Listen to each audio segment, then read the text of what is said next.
Bismillahirrahmanirrahim. Assalamualaikum warahmatullahi wabarakatuh. Perkenalkan, nama saya Halimatus Sadia, dosen tim dari KMB Stikes Budi Luhur Cimahi. Kali ini saya akan bahas tentang apa itu EKG dalam pembelajaran di keperawatan medikal bedah. Tujuan dari pembelajaran kita kali ini yaitu mahasiswa diharapkan memahami apa itu EKG, kemudian bagaimana nilai-nilai dari gelombang PQRST, dan bagaimana mahasiswa dapat menginterpretasikan gambaran dari EKG. Kita lihat definisi dari EKG atau elektrokardiogram. Elektrokardiogram ini adalah grafik yang merekam perubahan potensial listrik jantung.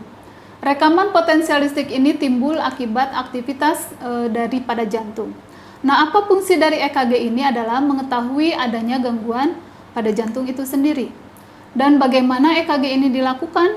EKG ini dilakukan sangat mudah, murah, cepat, sederhana, cukup bermakna, dan yang paling krusial adalah non-invasif. Tentu saja tidak dimasukkan ke dalam salah satu organ tubuh. Nah, kita lihat sistem konduksi dari jantung ini dimulai dari SA node, kemudian berlanjut ke AV node, lalu ke bundle of His, dan berakhir di serat-serat Purkinje. Kalau kita lihat gambaran konduksi daripada jantung ini, kita bisa lihat dari SA node. Kecepatan heart rate-nya itu ketika pacemaker ini mulai bekerja itu sekitar 60-100 kali per menit. Kemudian ketika sampai di AV node, kecepatan turun menjadi 40-60 kali per menit, dan kecepatan di Purkinje itu sekitar 20-40 kali per menit. Berikutnya adalah jumlah sandapan pada EKG itu sendiri ada 12, terdiri dari ekstremitas dan dada. Nah, terdapat dua jenis lead. Yang pertama bipolar, terdiri dari lead 1, lead 2, dan lead 3. Kita bisa lihat di dalam gambar ini lead 1 mengukur tangan kiri dan tangan kanan, lead 2 tangan kanan dan kaki kiri, kemudian lead 3 tangan kiri dengan kaki kiri. Kemudian unipolar berikutnya adalah lead unipolar ekstremitas, terdiri dari AVR, AVL, dan APF. Kita bisa perhatikan gambar yang ada di layar. Yang diambil adalah konduksi atau elektroda yang digunakan tangan kiri, tangan kanan, tangan kiri, dan kaki kiri pada AVR. Pada APL, tangan kanan, tangan kiri, dan kaki kiri. Pada APF, tangan kiri kanan dan kaki kiri. Berikutnya adalah lead unipolar precordial. Ini terdiri dari V1, V2, V3, V4, dan V5, serta V6. Untuk menentukan posisinya, pertama V1 kita harus tentukan dulu posisi ICS dari masing-masing garis pada prekordial. Pertama V1 kita bisa tentukan ICS 4 garis sternal kanan. Jadi di sebelah sini kita tentukan dulu 1, 2, 3, 4. Berikutnya V2 di garis sternal kiri sama di ICS 4. Kemudian untuk menentukan V3 kita tentukan dulu V4. V4 ini adanya di ICS ke-5 garis mid clavikular di sini di 5. Kemudian V3-nya antara V2 dan V4. V5-nya setinggi V4 garis aksilaris anterior kiri. Kita cari garis anterior kiri. Kemudian V6-nya setinggi V4 garis aksilaris media kiri. Nah, bagaimana syarat EKG layak baca? Pertama, tentukan identitas, harus ada nama pasien, umur, tanggal, jam, dan pemeriksa. Hal ini sangat penting karena EKG ini bisa diinterpretasikan apabila identitas jelas. Yang kedua, terkalibrasi dengan baik. Yang ketiga, kabel terpasang dengan benar. Berikutnya, bagaimana kita cara mengkalibrasi EKG ini? Nah, alat EKG ini tentu disertai dengan kertas stripnya, yang mana di sana terlihat banyak kotak-kotak kecil. Nah, satu kotak kecil ini ukurannya 1 mm dikali 1 mm atau 1 kali 1. Kemudian kalau satu kotak besar itu terdiri dari 5 kotak kecil kali 5 kotak kecil atau 25 kotak kecil. Nah, untuk menentukan kecepatan ini sangat penting karena nanti hubungannya dengan bagaimana kita membaca gelombang PQRST, apakah normal atau tidak. Setiap 1 mm pada satu kotak kecil itu 1/25 atau sama dengan 0,04 detik.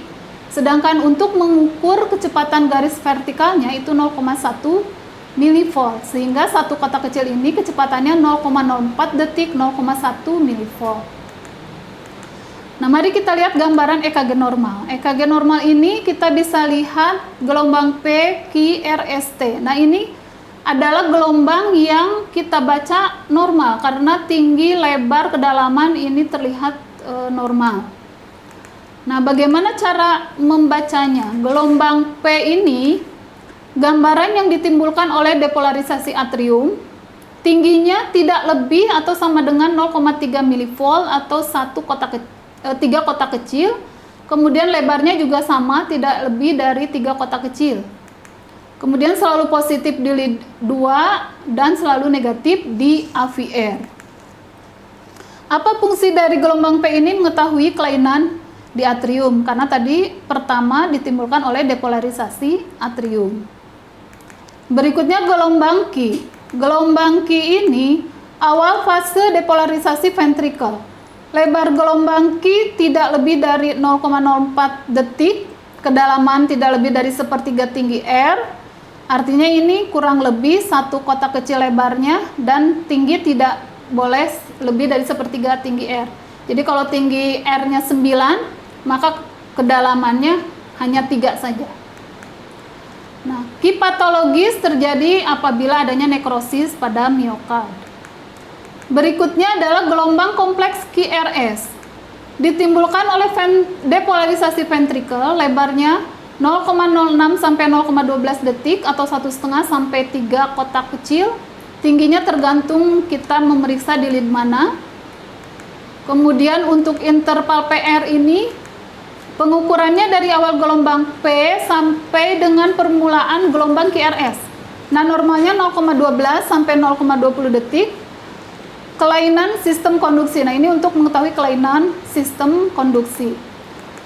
Berikutnya adalah gelombang T. Gelombang T ini ditimbulkan oleh repolarisasi ventricle, di mana normalnya kurang dari 1 milivolt di lead dada, 0,5 milivolt di lead ekstremitas, minimal 0,1 milivolt. Jadi kalau masih ada 0,1 milivolt, artinya gelombang T masih normal. Nah, fungsinya adalah untuk mengetahui adanya iskemik atau infak serta kelainan elektrolit.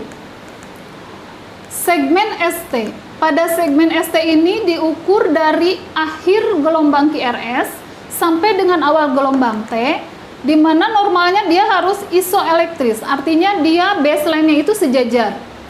Seperti yang terlihat di layar itu ada satu garis lurus, nah itu gelombang ST-nya masih dalam satu baseline yang sama.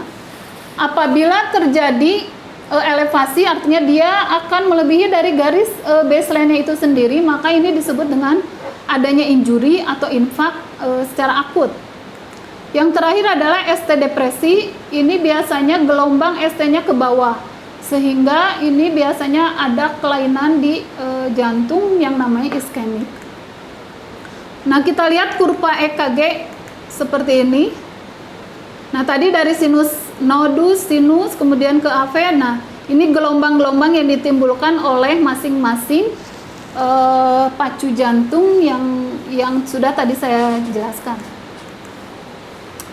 Nah, berikutnya adalah bagaimana menginterpretasi EKG. Setelah kita pasang alatnya, lalu kita rekam, lalu kita akan baca bagaimana hasilnya. Nah, pertama tentukan dulu apakah iramanya teratur atau tidak teratur, bagaimana heart rate-nya, normal atau tidak. Heart rate normal ada 60 sampai 100 kali per menit. Gelombang P-nya ada atau tidak, normal atau tidak, bagaimana interval PR-nya, dan bagaimana gelombang QRS. Nah, kita lihat irama normal. Irama normal itu disebutnya irama sinus. Irama sinus ini artinya setiap gelombang P itu selalu diikuti oleh gelombang QRS kompleks. Iramanya teratur, heart rate-nya 60 sampai 100 kali per menit. Gelombang P-nya normal, artinya P berbanding QRS 1:1, gelombang QRS normal, PR interval normal, dan semua gelombang sama. Seperti gambar berikut, antara P, QRS, T itu sama gambarannya. Nah, mari kita cek satu-satu. Apakah ini gambarannya reguler, artinya teratur, atau irregular, artinya tidak teratur. Yang paling atas itu kita bisa lihat ada 1, 2, 3 kotak besar Kemudian ujung R1 dengan R berikutnya itu ada 1, 2, 3 kotak kecil. Lalu kita hitung lagi berikutnya 1, 2, 3, 4. Nah ini gelombangnya reguler, sama. R ke R sama. Yang bawah R ke R-nya ini terlihatnya tidak sama. Sehingga yang atas ini reguler, yang bawah irregular. Nah, bagaimana menghitung heart rate? Menghitung heart rate kita bisa mengambil salah satu kotak. Apakah mau mengambil kotak besar atau kecil? Bila kita mengambil kotak besar, maka 300 dibagi jumlah kotak besar jarak R ke R tadi. Kemudian 1500 dibagi jumlah kotak kecil jarak R ke R berikutnya. Nah, demikian yang bisa saya sampaikan dalam bahasan EKG kali ini. Mudah-mudahan para mahasiswa bisa memahami dan mempraktekkan bagaimana cara membaca EKG dengan dasar-dasar yang sudah kita sampaikan tadi. Terima kasih. Assalamualaikum warahmatullahi wabarakatuh.